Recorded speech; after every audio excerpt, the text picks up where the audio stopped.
ओम शांति। आज 15 दिसंबर 2023 बाबा के मधुर महावाक्य हैं। प्रातः मूल्य ओम शांति। बाप दादा मधुबन। बोले बाबा मीठे बच्चे, यह बना बनाया अनादि ड्रामा है। इस ड्रामा के हर एक एक्टर की एक्ट फिक्स है। मोक्ष किसको भी नहीं मिल सकता। प्रश्न, शिव बाबा अशरीरी है, वह शरीर में किस लिए आते हैं, कौन सा काम करते हैं और कौन सा नहीं। उत्तर, बाबा कहते, बच्चे मैं इस शरीर में तुम्हें सिर्फ मुरली सुनाने आता हूँ। मैं मुरली सुनाने का ही काम करता हूँ। मैं खाने पीने के लिए नहीं आता हूँ। मैं आया हूँ तुम्हें नई राजधानी देने, बाकी स्वाद तो इनकी आत्मा लेती है। गीत, छोड़ भी दे आकाश सिंहासन। ओम शांति। गीत बजाए ही बह जाते हैं जिसमें अपना तैल्लुक है। आकाश में कोई तख्त नहीं है। आकाश इस पोलार को कहा जाता है। बाकी आकाश तत्व में तो तख्त नहीं है, न परमपिता परमात्मा इस आकाश में तख्त पर रहता है। बाप बच्चों को समझाते हैं, हम परमपिता परमात्मा और तुम बच्चे जो आत्माएं हो, दोनों इस सूर्य चांद सितारों से उस पार रहते हैं।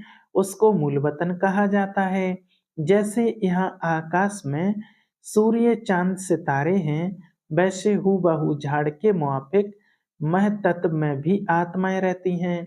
जैसे सितारे आकाश पर खड़े हैं, कोई चीज पर आधार नहीं है। अहम आत्माएं और परमात्मा बाप हम सब रहने वाले मह तत्व में हैं। स्टार मुआफिक ही ज्ञान सूर्य, ज्ञान चंद्रमा, ज्ञान सितारे। अब यह तो समझाया है, जब जब भीड़ पड़ती है, दुख होता है, तब आता हूँ। पुराने को नया बनाने है जरूर। पुराने में भी भीड़ होती है, कलयुग में ही है दुख की भीड़। स्वर्ग में तो सुख ही सुख है। फिर से मुझे आकर सहज ज्ञान और सहज राजयोग सिखलाना होता है।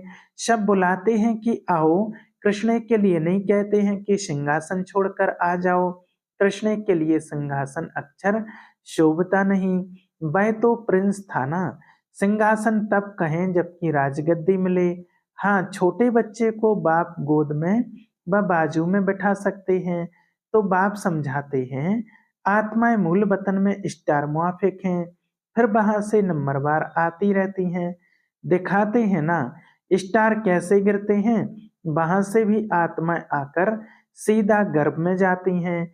यह अच्छी रीति नोट करो, हर एक आत्मा को सतो रजो तमो से पास करना है।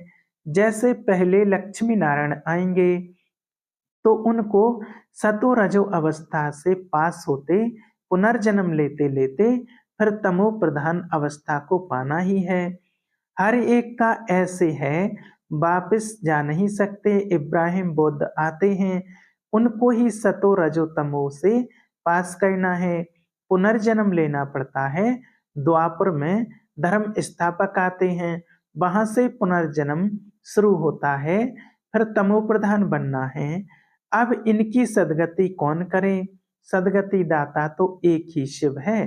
कहते हैं सबकी सदगति करने मुझे आना पड़ता है, मेरे जैसा काम और कोई कर नहीं सकता।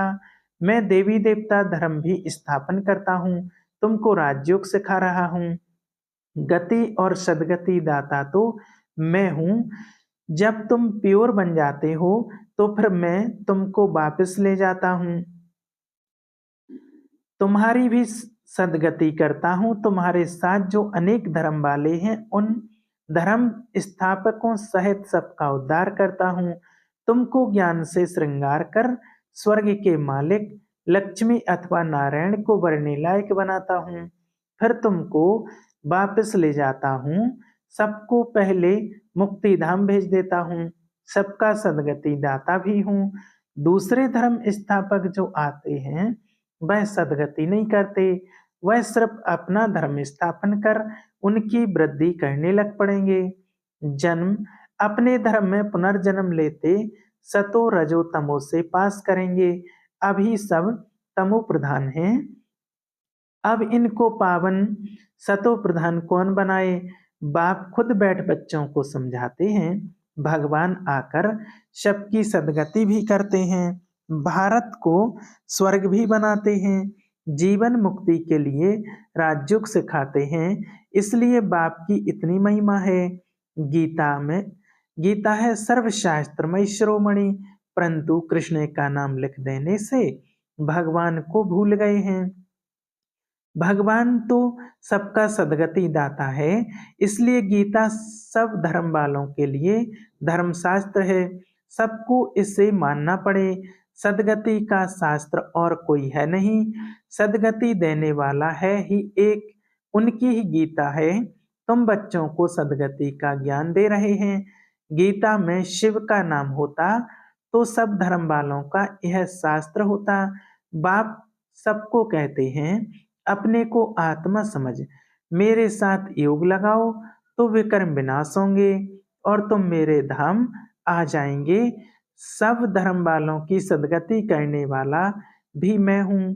बाकी तो आते ही हैं अपना धर्म स्थापन करने। मनुष्य कहते हैं क्या मोक्ष नहीं मिलेगा? बाप कहते हैं नहीं। जो भी सब आत्माएं सबका पार्ट ड्रामा में फिक्स है, किसकी एक्ट बदल नहीं सकती। हर एक की पूरी एक्ट का नादी ड्रामा बना हुआ है। ड्रामा अनादि है, उसका आदि मध्य अंत नहीं है। सृष्टि की आदि सतयुग को कहा जाता है और अंत कलयुग को कहा जाता है। बाकी ड्रामा का आदि अंत नहीं है। ड्रामा कब बना यह नहीं कह सकते, यह प्रश्न उठ नहीं सकता। बाबा ने समझाया है कि और जो भी शास्त्र हैं उनसे हर एक ने आकर अपना धर्म स्थापन किया है। सदगति नहीं की है, उन्होंने तो धर्म स्थापन किया है। उनके पीछे वृद्धि होती गई। कितनी कितनी गुहे पॉइंट्स हैं, ऐसे निबंध लिखने जैसे हैं। यहाँ गपोड़े की बात नहीं, हार जीत का यह ड्रामा है। सतयुग में परमात्मा को याद करने की दरकार नहीं। परमात्मा को याद करें तो फिर यह बातें भी समझें कि हम ब्राह्मणों को उसने रचा है। तुमको तो सम्मुख बतलाते हैं कि मैं रचता हूँ। यह ब्राह्मणों की नई दुनिया है संगम की। चोटी को तो कोई नहीं जानते, विराट रूप बनाते हैं, उसमें देवता क्षत्रिय वैश्य शूद्र दिखाते हैं। ब्राह्मणों को भूल गए हैं। सतयुग में देवताएं, कलयुग में शूद्र, संगम युगी ब्राह्मणों को जानते नहीं। यह राज बाप आकर समझाते हैं। बाबा कहते हैं पवित्रता बगैर कभी धारणा नहीं हो सकती। बाबा समझाते हैं कितने ढेर वेद शास्त्र हैं, परिक्रमा दिलाते हैं। मंदिरों से चित्र निकाल परिक्रमा दिलाए फिर वापस मंदिर में ले जाते हैं। बाबा अनुभवी है, शास्त्रों से गाड़ी भरकर परिक्रमा देते हैं। ऐसे ही फिर देवताओं के चित्र भी गाड़ी में रख परिक्रमा दिलाते हैं। यह सब है भक्ति मार्ग। तुम हो शिव शक्तियां, तुम सारे विश्व की सदगति करते हो, परंतु यह कोई जानते नहीं कि देलवाड़ा मंदिर हूबहू इन्हों का यादगार है। ऐसा मंदिर कहीं नहीं है। जगदम्बा है, शिव बाबा भी है, शक्तियों का चबूतरा भी बना हुआ है। भक्ति मार्ग में फिर से ऐसे मंदिर बनेंगे, फिर विनाश होगा तो यह सब खत्म हो जाएंगे। सतयुग में कोई मंदिर होता नहीं। यह सब भक्ति मार्ग का विस्तार है। ज्ञान में तो चुप रहना है, एक शिव बाबा को याद करना है। शिव बाबा को भूल औरों को याद करेंगे तो अंत में फैल हो जाएंगे। फैल नहीं होना है।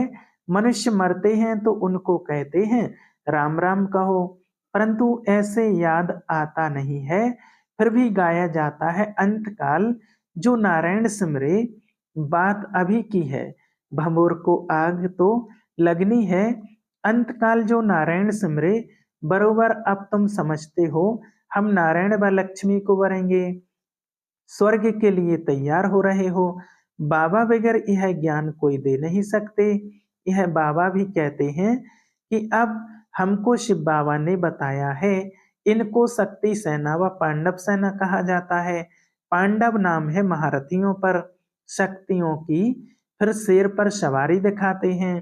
तो बाप कहते हैं जैसे कल्प पहले सहज राजयोग सिखाया था, हूबहू इसी प्रकार सिखा रहा हूँ। जो भी एक्ट चलती है कल्प कल्प वही चलेगी, इनमें फर्क नहीं पड़ सकता। फिर कल्प कल्प यह पाठ चलेगा। बाबा कहते हैं तुमको गुहे गुहे बातें सुनाता हूँ, पीछे क्या होने वाला है सो तो फिर पीछे सुनाएंगे ना। अभी तुम सब सुना दूं तो क्या सब वापस चला जाऊं? बस मैं बाबा कहते वापस चला जाऊं, अंत तक नई पॉइंट सुनाते रहेंगे।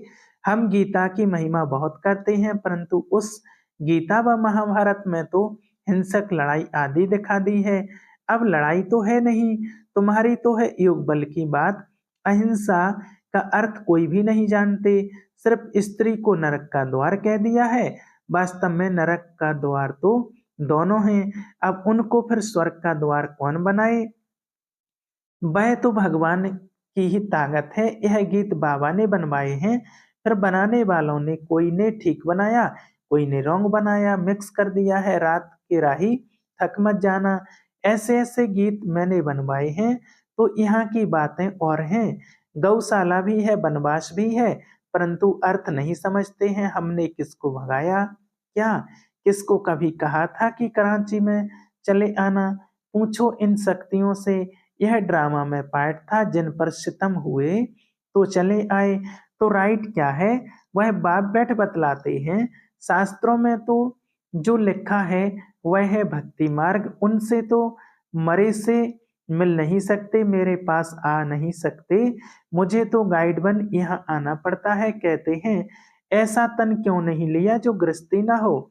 अरे मुझे तो गृहस्थी के तन में ही आकर उनको ज्ञान देना है, उनके ही 84 जन्म बताता हूँ। तो कितनी गुह्य बातें हैं। यह नए धर्म के लिए नई बात, ज्ञान भी नया। बाप कहते हैं कल्प कल्प में यह ज्ञान सुनाता हूँ, और कोई ऐसे कभी नहीं कहेंगे कि मैं कल्प कल्प धर्म स्थापन करने आता हूँ।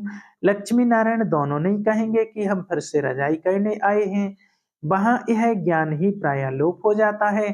शास्त्र तो बाद में अनेक बना दिए हैं। हम ब्राह्मणों के लिए एक ही गीता है, धर्म भी स्थापन करता हूँ और सदगति भी सबकी करता हूँ। डबल काम हुआ ना। अब हम जो सुनाते हैं वह राइट है या उन्हों का राइट है, सो तो तुम जानते हो।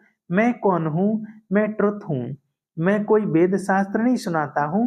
भल इसने पढ़े तो बहुत हैं, परंतु वह सुनाते थोड़ी हैं। यह तो शिव बाबा नई नई बातें सुनाते हैं। वह तो अशरीरी है, सिर्फ यह मुरली सुनाने का काम करने आते हैं ना कि खाने पीने आते हैं। मैं तो आया ही हूँ तुम बच्चों को फिर से राजधानी देने। स्वाद इनकी आत्मा लेती है। हर एक का धर्म अलग है, उन्हें अपना धर्म शास्त्र पढ़ना है। यहाँ तो ढेर शास्त्र पढ़ते हैं, सार कुछ भी नहीं है, जितना पढ़ते रहते हैं आसार संसार होता जाता है। तमो प्रधान बनना ही है। पहले पहले सृष्टि में तुम आए हो, तुम ब्राह्मणों ने माता पिता से जन्म लिया है। उस तरफ है आसुरी कुटुंब, यहाँ है ईश्वरीय कुटुंब। फिर जाकर देवी गोद लेंगे, स्वर्ग के मालिक बनेंगे। माता पिता के मत पर चलेंगे तो स्वर्ग के सुख घनेरे मिलेंगे। बाकी रुद्र ज्ञान यज्ञ में विघ्न तो जरूर पड़ेंगे। बाप कहते बच्चे, विकारों पर जीत पाने से ही तुम जगत जीत बन सकते हो। ऐसे थोड़ी ही शादी नहीं करेंगे तो कमजोर रह जाएंगे। सन्यासी पवित्र बनते हैं, फिर वह कितने मोटे तंदुरुस्त रहते हैं। यहाँ तो ब्रेन का काम है, मेहनत है। ददीक्षित ऋषि का मिसाल है ना, सन्यासियों को तो बहुत माल मिलता है, बाबा खुद बहुत माल खिलाते थे। यहाँ तो बहुत परहेज रखनी पड़ती है। अच्छा, मीठे मीठे शिकलदे बच्चों प्रति माता पिता बाप दादा का याद प्यार और गुड मॉर्निंग। रूहानी बाप की रूहानी बच्चों को नमस्ते। हम रूहानी बच्चों की रूहानी बाप दादा को याद प्यार और गुड मॉर्निंग, नमस्ते, शुक्रिया बाबा। धारणा के लिए मुख्तार, ज्ञान की अच्छी धारणा के लिए पवित्रता के व्रत को अपनाना है। अंत काल है, इसलिए ऐसा अभ्यास करना है जो एक बाप के सिवाय और कोई याद ना आए। दूसरा, ददीक्षित ऋषि मिशल सेवा करते विकारों पर विजय प्राप्त कर माया जीत बनना है।